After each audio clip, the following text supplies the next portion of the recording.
The island of Sodor is surrounded by beautiful blue sea. It has fields of green and sandy yellow beaches.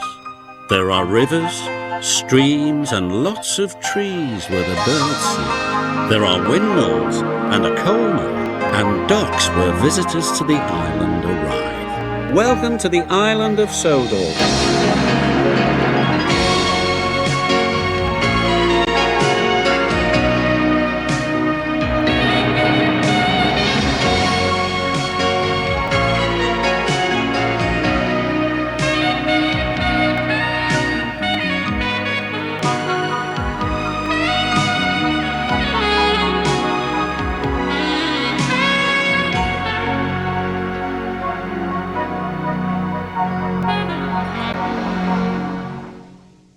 It was a special holiday on the island of Sodor.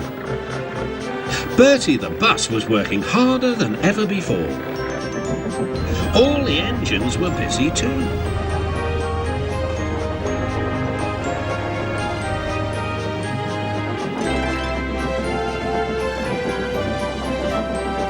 Duck was waiting for his next journey. Near him stood a red bus. But he didn't look friendly like Bertie. The bus growled as he gazed at the happy passengers.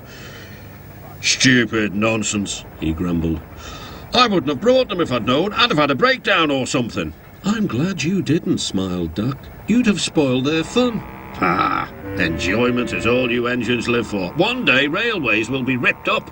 Duck felt shocked at such an idea. "We have a friend called Bertie, and he's a bus, but he likes the railway. Sometimes he teases us about it, but he'd never want to see it ripped up." "Huh," growled the bus. "I know Bertie. He's too small in size to be of any use." Duck took no notice. "That bus is silly," he thought as he steamed away. At the junction, Duck told Oliver all about him. "I call him Bulgy," chuckled Oliver. Then he puffed happily away.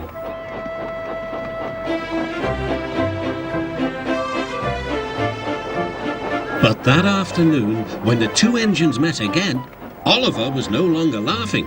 "Bulgy's friend has come," he said. "He's rude too. He's taking Bulgy's passengers home so as to leave Bulgy free to steal ours." "But he can't," objected Duck. "Bulgy says he can get them to the big station before us." "Rubbish," replied Duck. "It's much further by road." "Yes," continued Oliver, "but Bulgy says he knows a shortcut."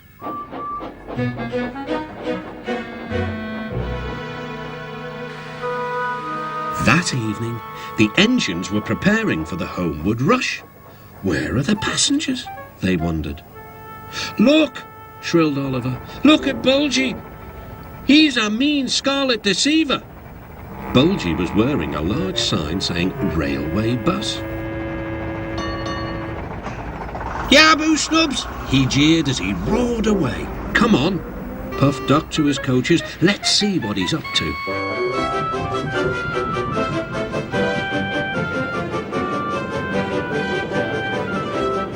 Duck wanted to pay Bulgy out, but he wasn't sure how.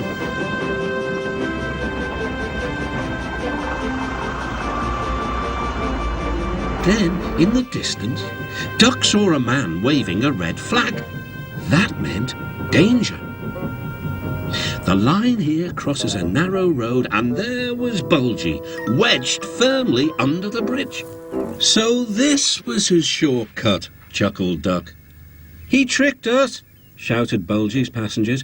"He said he was a railway bus, but he wouldn't accept our return tickets. He wanted us to think railways are no good." Duck's crew examined the bridge. "It's risky, but we must help the passengers." "Passengers are urgent," agreed Duck. Duck slowly and carefully set off across the bridge. Bulgy wailed as he felt the bridge quiver.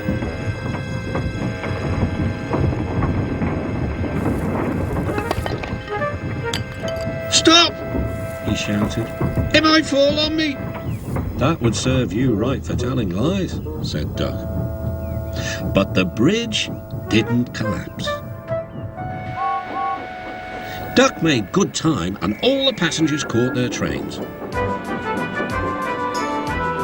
The bridge is now mended, but not, unfortunately, Bulgy and his ways.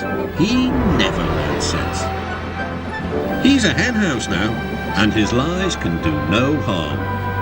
The hens never listen to them anyway.